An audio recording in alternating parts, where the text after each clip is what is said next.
Hey everyone, so welcome to the latest episode of Trident Talks, first one of 2022. My name is Sam Berti. I'm a senior consultant here in the cyber defense team, joined by Justin Cooper, who is here to share his story and how he went from working in retail and transitioned into the cybersecurity industry. So yeah, this is going to be quite an exciting one. Just quite keen to hear a bit more about your story, Justin. Just tell us a bit more about yourself. Okay. So yeah, I was in retail for quite a long time, for about 20 years as a manager, mostly like working my way up the ranks. Always been interested in tech, showing my age a bit now, but I learned to program on an old Amstrad CPC 464 coding in BASIC. So probably, always had an affinity for tech, definitely as a user of tech. Within, any industry, I think it has a shelf life. Like retail has been going for hundreds of years. And I think that, with retail, as anyone can see, a lot of retailers now are online, including the big four. And I think that bricks and mortar retail in the next 10 years will be non-existent. I don't think they'll exist.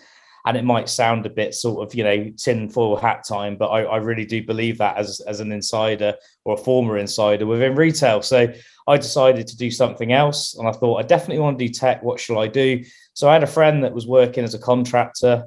I was on a bike ride with him actually, and I said to him, "How'd you manage to do this then?" And he said, "I work, in cybersecurity."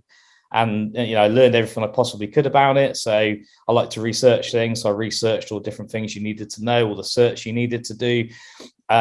So, yeah, I guess just consolidating it down, I, went after the certs I know that were needed as a baseline. So I went for the CompTIAs, but I knew that wouldn't be enough even then because number one, they're very basic entry-level certs. They are good certs. I'm not saying they're not, but most people have got them. They're trying to get into the industry. So when I got my Security Plus, started interviewing for roles just to see what was out there kind of thing. And then COVID hit. So then I already knew a lot about coding. So, I went over things like Python, how a SQL database works, all the sort of technical stuff. I did the Splunk fundamentals course because I didn't have any hands-on with the SIEM. So that was really invaluable. I think Splunk now are actually charging for that course now. Don't quote me on that, but have a look. Very, very invaluable. So then I reached a point, I was working for Sainsbury's at the time, and I went to, the security manager, and I just said, "Is it possible for me to work on my days off?" So he said, "Yeah, of course." So they were loving it. It's a bit of free labor. So I did like 5 days in retail, 2 days on my day off for 6 months. And it was brutal, not having a day off. And I had I think she was 2 years old at the time, my daughter. But you do what you have to do. And I would say that, there's a lot of buzz around the industry at the moment of, come and work in cyber. But the trouble is a lot of people that sell these certificates, and I'll name no names, they sort of sell it as like a conveyor belt that you'll get these certs and have no experience, and you'll get a job straight away. And that just isn't the case. The same for degrees. A lot of it is sold that you'll get your degree and you'll be a pen tester on 45, 50 grand. Ain't going to happen.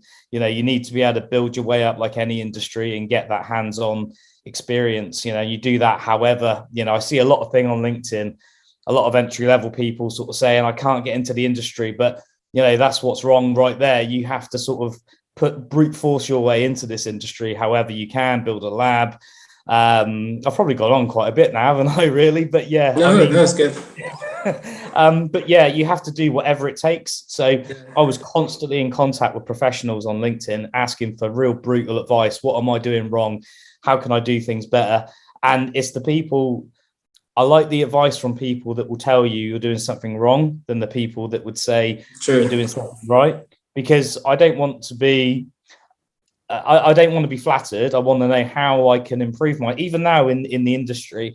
I'll go after knowledge and certifications that are going to further my career, because you're always learning within this industry as well. I mean, that's why a lot of certs, I think, expire within 3 years, because 3 years time, this industry and attacks and TTPs and all that will change again. So, we need to keep on top of the latest threats.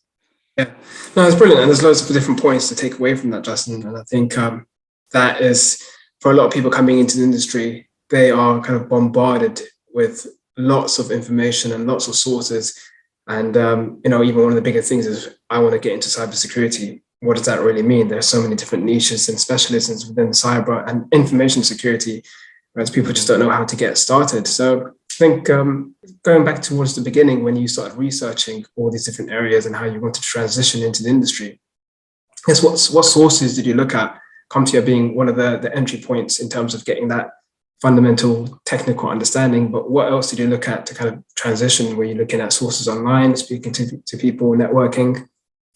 I'd say the starting point was to get, some verified knowledge, because you see a lot of cert hunters out there. You must see them, Sam, on LinkedIn. I've done 10 certs this year, but have you really? Have you, for me, it was about, getting the knowledge and basic knowledge, and then applying that knowledge. So building my own labs and really getting applied knowledge,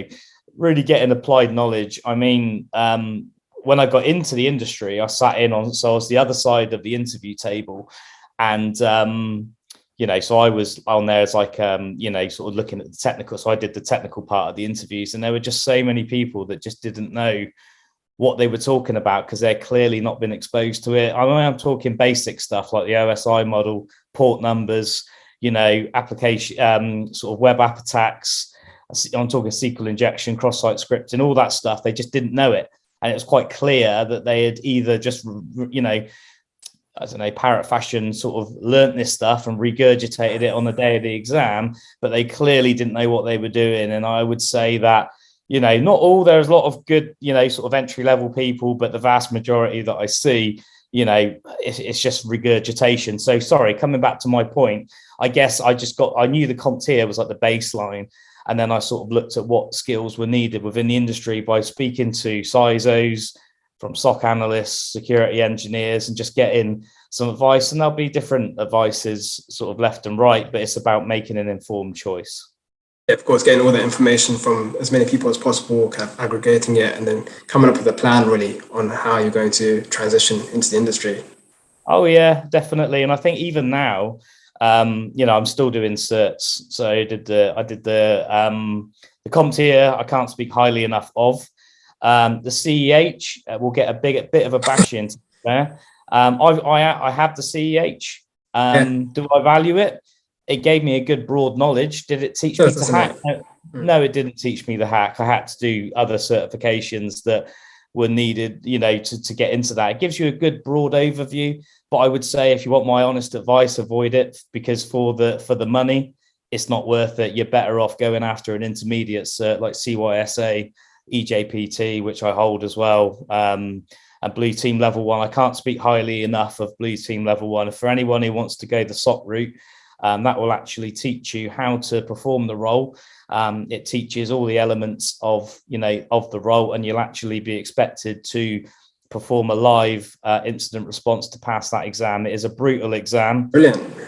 I failed it the first time, passed the second time. However, it really is, it's worth its weight within the industry. So I can't recommend that certification enough. Yeah, I've heard they're really good actually. And I've found what I've seen online about it is it's a lot more cost effective than a lot of other certs and courses that are out there that are charging almost 7-8 grand. So it's really good for people who are transitioning, and money, of course, being an object when going into an industry such as this, where there is a reputation for highly expensive courses and certs that you have to take, which is definitely a barrier for those in lower income. Oh, definitely. I think it's doable. I think it is doable, though. I think that Try Hack Me is something else I would recommend, but it's like £8 a month, or if you want the yearly subscription, it's like £6 a month. And it will teach you everything from real basics, right the way up to penetration testing, blue teaming, all that sort of stuff. Obviously, you'll get a certificate of sort of accomplishment or completion, which isn't quite the same, but it will give you the skills to go on. I think the CompTIA's value for money are really good. I think anything like a SANS certification, which is my next cert. My next one is the incident handler certification. Obviously, my employer's paying for that. Can't thank them enough. Absolutely fantastic. Yeah, but you're always learning within this industry, I would say, or be prepared to sort of never stop learning, because hackers won't. Hackers will develop the latest sort of, sort of skills to go after us, and there's new threats. Absolutely. And I guess going back to your journey, and it's really great that Sainsbury's were able to give you that opportunity to do your day job and do the security as well. But working 7 days a week is brutal. How did you stay motivated? I think you've really got to love this industry. I think that it's not a job that you can say, I don't know, I do this job Monday to Friday and then I party at weekends. You got to live and breathe it. You got to be a bit of a geek. I'm a self-confessed. I wear my geek and nerd badge with pride. Absolutely love being a geek and nerd. You have to love it and breathe it. So if I'm not working, then I'm learning about the latest threats to our industry that I need to go after in terms of threat hunting. But also I'm upskilling myself as well. And I would say it's always good to revisit some of the courses you've done, because there will always be nuggets you can pull out that you missed the first time around. That's just how the human mind works, I think. So you got to really love and breathe it. Apart from, raising my daughter, if someone said to me, what are your hobbies? I'd say cybersecurity. And it sounds a bit sad, but if you're going to get far within this industry, which I absolutely have, and I absolutely will go further, you have to absolutely love it, live it and breathe it, I would say. Yeah, absolutely. I think it's just a testament to the hard work that you've achieved transitioning across industries. And I think for some, of course, the time that we had during the past 2 years working from home were very difficult for a lot of people, but also it was a bit of a silver lining for others, where they were able to manage that extra time and use it quite effectively and efficiently transitioning into a new industry. So I suppose during that time it helped as well coming into cyber.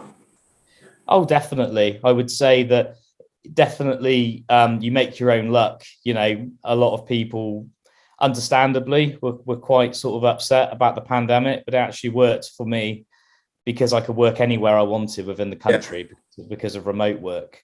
And you can absolutely do your job within more effectively, I would say. I mean, I've worked now in 3 different SOCs within my time within cybersecurity.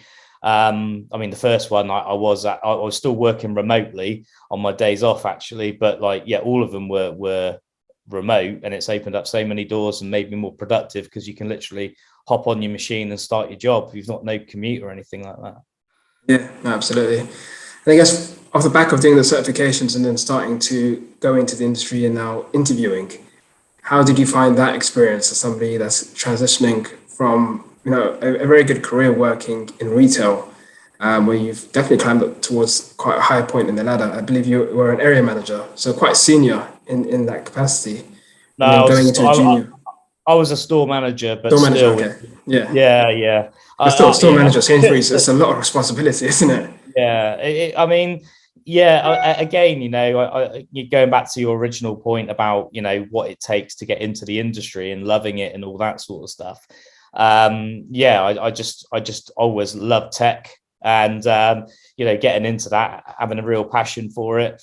But in terms of your question about interviews, I found them really useful, actually, because you get better as you do more and more interviews. And a lot of employers, what they'll do is they'll on their first interview, they'll give you a bit of a technical screening, and then when they do the second interview, if they offer you for another one, they will see if you've gone back and researched the answers you got wrong. So I always make sure. I've learned so many different tidbits by doing interviews. It's been, really, really useful, I would say. That's brilliant. And how did you find the experience? Of course, coming in and transitioning into the industry, you're up against people who are transitioning from IT, people who are coming through the more traditional route of going through uni and then going into security. There are some who are going through, courses that are designed to put them into a career in cyber. So there is a lot of competition at the junior end when coming into cyber. And of course, that kind of is quite polarized against the mid-level area, where there is a big disparity when it comes to candidates being available. So it's what they call a candidate-driven market.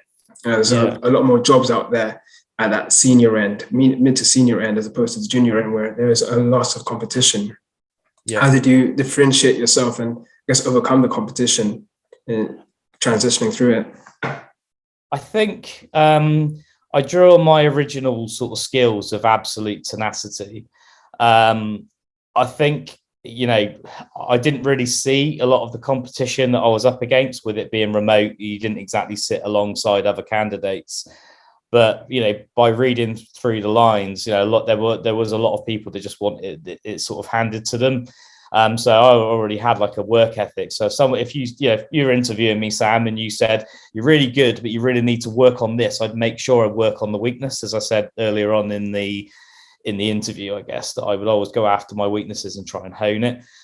In terms of the other, which is coupled with what did I do differently, is anything I could get my hands on, really, to up my game in terms of the hands-on skills. So I built my own labs for pen testing, malware analysis, that kind of thing. And I also, use some out of the box sort of stuff as well, like practice labs that are pre-set up, just so I could get an idea of how to configure my labs. Anything I could do, really. It was just going after it. If you had a door closed in your face, it was how do you open the next one? But yeah, I mean, there's a lot of hungry candidates out there. I think the ones that succeed are the ones that absolutely want it, no matter what. The ones that sort of think the world owes them a living, or it's going to get handed to them, sadly, are going to be disappointed, is my opinion. Yeah, of course. And it's one of those industries where there's notoriously quite difficult to actually get a break in and step into it as well. But from there, is it safe to say, once you get your first step in, it's a lot, I guess, easier to then look at new roles in the future and progress your career from there? Oh, definitely. Yeah, I would say so. I think that, I can only speak of my own journey, and I can only, go on what the feedback I was given is that because I did the 6 months within working in the Sainsbury's SOC, I think I went to work for Alert Logic. But I think the thing that impressed them the most was the fact that I was actually doing that, and I was actually upskilling myself. I think that was what impressed them the most. And then working for Alert Logic, I learned a hell of a lot, because we were dealing with like 4,000 customers in the commercial sector, and I learned a lot, saw a lot of different things, a lot of different technologies that customers were using, whether it is on-prem or as Azure or AWS, whatever their environments. Not only were we analysts within that position, but we advised customers on the actual product itself, because we were a vendor. Obviously, we were, we were MDR solution. And then on from that, obviously, my latest job, which I'm really, really enjoying, is Boxxe, where I'm helping to build out a brand new SOC function. So it all sort of links in. I would say I always like to have that next role in front of me, and I'm really excited by it because it's a new SOC. There's plans in the future of expanding that, obviously senior positions and moving up the ranks. I always have to have that next cert or that next position, waiting, not waiting for me is the wrong word, but for me to go after, I guess. If that makes sense. Always a goal in mind. Absolutely. Which is brilliant. I think that's the exact kind of mindset you need to have to kind of thrive in any industry and in any career path. It's just always being able to push ahead and coming against challenges, and always being able to look ahead and see what's next for you. Yeah, I mean, you have to be quite hardworking, because the thing is, obviously, a lot of SOCs operate on a shift basis. But if you are unfortunate enough to get popped, and then you need to scramble and have a whole incident response team, you can't just say, my shift's over, I'm gonna pop off. You need to see it to the end. You need to work with your colleagues, have a dedicated, incident responder, and you'd have, other analysts sort of do it, looking through logs and stuff like that. But ultimately, you need to be quite responsive in that respect. You're paid to protect these organizations from attacks. So you need to be quite a tenacious, hardworking and resilient person, I guess. Yeah, no, absolutely.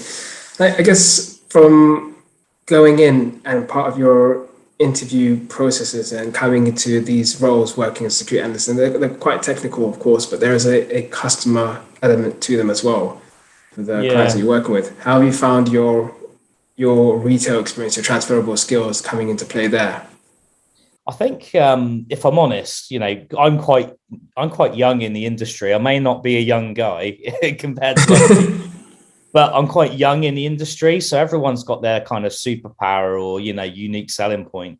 And I would say mine would be, because I've worked with people, both as customers and teams, I have a good ability to, work with my team to get I'm not in a managerial position anymore, but work with them, to play to people's strengths, but also upskill people where I see a need. I love to pass on knowledge. I think within the industry, there is a lot of a tendency for people to hold on to knowledge because they think it gives them power. I think knowledge should be shared in the security function. We're all on the same team, and also liaising with customers, because whether you're selling a hamburger, a tin of beans, or a security solution, you are selling a product to a customer who's going to pay you money to do that. So I think that having that mindset as well, and not just having sort of like a blinkered sort of siloed approach to, I'm just doing my analysis and that's it, I think was really key for me. When I was working with Alert Logic, I had 11 dedicated customers who were quite high profile names. So being able to know your audience as well. So if you were talking to technical people,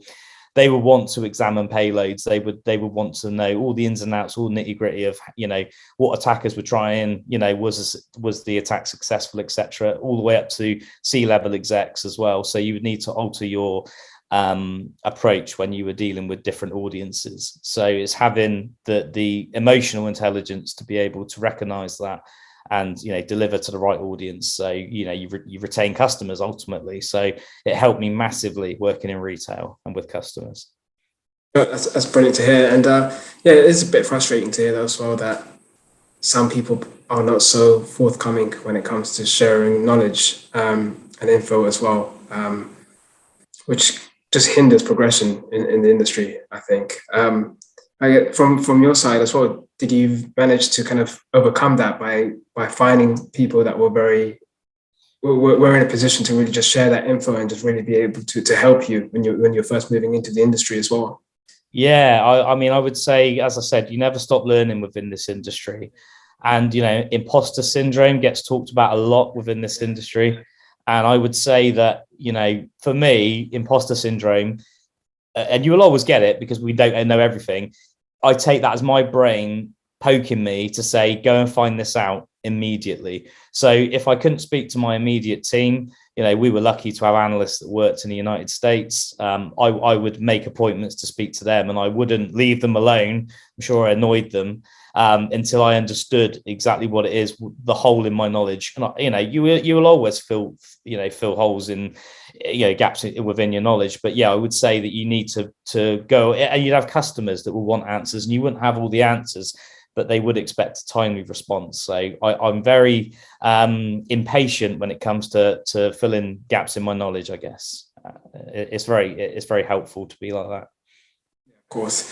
And I guess that's something you'd advise to any person that's kind of looking to transition into the industry as well.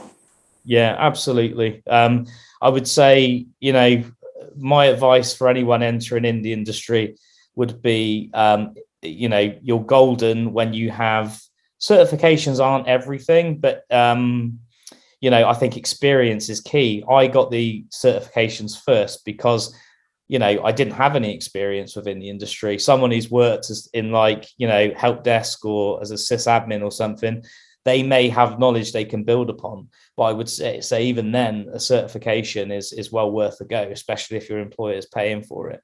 So I'd say experience is king. But I think that once it's combined with certifications, I think you'll be golden. I think you'll quickly outpace people that don't hold any certifications. And I know that might sound quite controversial and people might disagree. Yeah. And I apologize for that. I'm not aiming to do that. I'm just sharing my journey. It may well be completely different to someone else's. I mean, I think that it's very good. If I could go back in time, 20 years ago, the industry didn't exist, but let's say it did. And I could offer advice to my 22-year-old self. I would say do a degree and get the cert and get the experience. Then you're even more golden. But for me, I entered the industry when I was 40 I was, yeah. So I didn't have the time to do a degree. So certifications helped me, but they only helped me because then I was able to approach my internal employer and say, look, I've done these certs. Can you please give me some experience? So it's all horses for courses, however you want to get into the industry. I think if anyone's determined enough and is willing to take the advice, then, you'll succeed. Of course, I think you have to put in the hard graft and the work behind you, and then you can go up to people and say, this is what I've achieved, this is what I've done. Help give me the opportunity, as opposed to just going there and just demanding things without any kind of any work put behind you at all. I think, if you're going to ask for things, no matter what it is, if it's a promotion or a pay rise or just getting into the industry, you have to be able to say, this is what I've done first. I get frustrated. I get, messages from some people that will say, how did you do this, or give me a job or whatever. And it just frustrates me because it's just like, I don't know, the level of entitlement out there, it really does startle me. That's a massive sweeping statement, but that's a real turn off for me. So if anyone approaches me that has got that sense of entitlement, I sort of turn off to that. Yeah, that's fair, because I feel like you probably think it's also kind of nullifying the work that you've done as well. Getting into the industry, all those sleepless nights, all those no days off, really, being able to transition and coming into cyber, and then somebody's expecting all the information without really putting any effort on their side to try and obtain it or try and find out sources. I think they just want everything, as you mentioned, just handed to them on a plate, which will be super frustrating because you've worked hard to get to where you are. Yeah. There's probably people that have worked a lot harder than me, I would say. But I would say there are a few people out there that just want it handed to them and get frustrated when they don't get it, But it definitely is doable. I know that from what I hear, there's a massive radio campaign about getting people into cyber, from what I understand. And that's great. But I think that people need to realize the truth that it is possible to get in, but it's bloody hard work, And I guess for yourself now, what's the next plan? Where do you see yourself transitioning in the next, let's say, 5 years? Where would you see yourself? 5 3 years. to 5 years. I know it's always hard to tell because things are always chopping and changing. Well, I'm quite excited about my latest project within the SOC that we're growing out at the moment. So obviously, immediately within the next year or so, I'd like to be, when the SOC gets tiered, I'd like senior. As I said again, I believe that if you're going to go into a leadership position, then you need to understand what it is you're leading. So probably go on to be a cyber security engineer, just to get a bit deeper into the weeds. And then the 5-year mark, I probably see myself as a security manager, or if not a CISO. If I could, carry on with the the direction that I'm going in and the drive, I can see no reason why that wouldn't be a reality. I'll make sure it's a reality. That's brilliant. I think, definitely achievable from what you've done so quickly coming in to cyber. You've already got the soft skills, customer facing, managerial experience as well. I think it's just kind of it coming. Of course, you have to work towards it, but it will eventually come as part of your career. I think if you're working in that trajectory, you eventually reach it, which is definitely really admirable as well, because these are very senior positions in security with a lot of responsibilities, and it will make for some very exciting projects as well, and some exciting work to be getting involved with. Because security, as you know, is absolutely critical to a lot of these businesses, and it's a very exciting place to work in, and lucrative as well as somebody working in that field. Yeah, absolutely. I think that as I said before, you've got to be driven by loving the actual content of the job itself rather than by sort of finances. I took a pay cut to go into the industry because money's not everything. I mean, you're a long time dead. If you're doing a job that you don't like, what's the point? I would say I definitely see myself, sort of climbing the ladder. As I said, I always have to have that next position lined up, ready. And when I say ready, I don't mean handed to me. As I've already said, I don't believe in handouts. I mean, just someone to say, this is available as an opportunity if you wish to take it. So, yeah. Brilliant. Well, yeah, that's everything from my side. I think that's given a lot of people a great intro. I guess an expertise from from your background coming into cyber, there's a lot of people who are in the same position, who are thinking about making the jump in 2022 or even the years beyond that as well, and have just not an idea where to start from. So it's always great to hear someone that's kind of gone through the trenches, has worked hard, managed to really just catapult themselves and just throw themselves right into the industry and has been rewarded for it as well, working in an area that they love. Definitely really helpful. I would say my advice for anybody who's transitioning from an industry, as you probably know, Sam, every sort of business will have a cyber security function. See if you can speak to someone within your organization about doing some work for free, because it's a win. You'll probably have to get through things like NDAs and things like that. Normally, I was quite lucky; mine covered, me to do both jobs. But I would say get that hands-on, if at all possible. You'll learn a hell of a lot more hands-on than any cert. As I've said, though, I think that it's the combination of certifications and experience that will make you golden. But I would say, get that experience first, just 6 months under your belt, learning the certifications as well will really cement that knowledge and really, push you forward, because not only will you gain the skills, but a potential employer will see that you've got drive and work ethic, and you're willing to do it because you love it. And that's what's going to get you noticed. Oh, perfect. I think that's a brilliant way to really round it all off. But yeah, thanks everyone for watching and listening to us. And we'll be catching up soon in a new episode of Trident Talks, where we'll be discussing somebody else's journey coming into cyber in February. So speak soon.